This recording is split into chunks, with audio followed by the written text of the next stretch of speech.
김정은 위원장이 특사단에게 트럼프 대통령을 계속 믿는다라고 얘기를 했는데 트럼프 대통령이 감사하다는 뜻을 나타냈습니다. 워싱턴 특파원 연결해서 자세한 내용 알아봅니다. 김희준 특파원. 네, 워싱턴입니다. 네, 우리 특사단이 김정은 위원장을 만나고 온 후에 트럼프 대통령이 첫 반응을 내놓은 거죠. 네, 그렇습니다. 트럼프 대통령은 김정은 북한 국무위원장이 자신에 대해 변함없는 신뢰를 보낸 것에 대해 감사하다고 화답했습니다.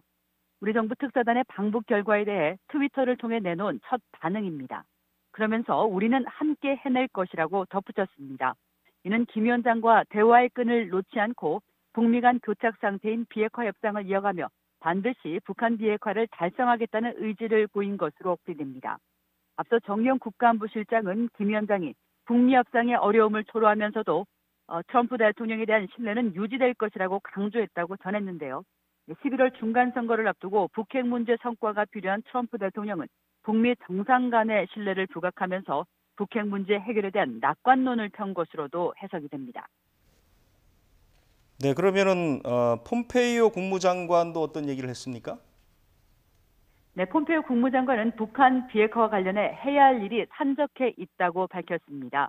인도를 방문 중인 폼페이오 장관은 뉴델리에서 양국 외교 국방장관 간 2+2 회의를 마친 뒤 회견에서 이같이 밝혔습니다. 폼페이오 장관은 김 위원장이 지난 6월 싱가포르 북미 정상회담에서 트럼프 대통령에게 약속한 비핵화를 달성하도록 노력할 것이라고 강조했습니다. 또 그동안 북한이 핵실험과 미사일 발사를 중단한 것은 좋은 일이라고 평가하는 한편 김 위원장이 북한의 밝은 미래를 위한 전략적 전환에 대한 확신을 갖도록 계속 일해갈 것이라고 전했습니다. 이는 북한이 우리 특사단을 통해 핵시설 신고나 검증에 대해 구체적인 약속을 하지 않은 것으로 전해진 가운데 비핵화 조치를 하면 북한의 제재 해제 등 이런 낙관적인 미래가 있다는 점을 우회적으로 압박한 것으로도 풀이가 됩니다. 정의용 실장이 일제 볼턴 보좌관과 통화를 하고 방북 결과를 설명했을 텐데요. 어떤 반응이 나왔습니까? 네, 정의용 실장은 우리 시각으로 어젯밤 8시쯤 존 볼턴 백악관 국가안보보좌관과 통화를 갖고 김정은 위원장 면담을 비롯한 방북 결과를 자세히 설명했습니다. 한미양국 안보수장의 통화에 대해 백악관 국가안보실 NSC에 직접 설명을 요청해 뒀는데요. 아직 공식 반응은 나오지 않고 있습니다. 정 실장은 특사단의 방북 결과를 보다 상세히 설명하면서 특히 김 위원장이 트럼프 대통령에게 보낸 별도의 메시지를 전달했을 것으로 보입니다. 특사단 방북 전 한미양국 정상의 통화에서 트럼프 대통령이 김 위원장에게 전달한 메시지가 있었던 만큼 북미 정상이 한국의 특사단을 매개로 서로의 메시지를 주고받은 셈입니다.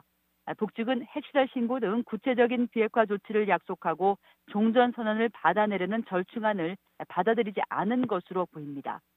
다만 구체적이고 진전된 비핵화 조치 대신 기존의 풍계리 핵실험장 폐쇄 등을 내걸며 비핵화 의지를 확약하는 선에 그쳤습니다. 이 때문에 북측의 비핵화 의지에 대한 회의론이 다시금 제기되고도 있지만 다만 김 위원장이 트럼프 대통령의 첫 임기 내 비핵화를 하겠다는 시간표를 제시한 것, 또 미국과의 협상을 통해 이 문제를 계속 풀어가겠다는 의지를 보인 것에 대해서는 긍정적인 평가가 나오고 있습니다. 트럼프 대통령도 김 위원장의 신뢰를 평가하며 비핵화 문제를 함께 풀어가겠다는 의지를 밝힌 것도 향후 북미 간 비핵화 협상 재개 전망을 일단 낙관화할 수 있을 것으로 보입니다. 따라서 미국이 김 위원장의 비핵화 의지와 진정성을 얼마만큼 평가하고 또 트럼프 대통령이 전격 취소했던 폼페이오 장관의 4차 방북을 재추진하며 북미 협상의 동력을 살릴지가 관심입니다. 나아가 북한 정권 수립일 구구절에 중국 고위층의 방북과 또 남북 정상회담, 유엔 총회 등을 거치며 종전선언까지 이르는 한반도 정세 전환이 이루어질지 주목됩니다. 지금까지 워싱턴에서 전해드렸습니다.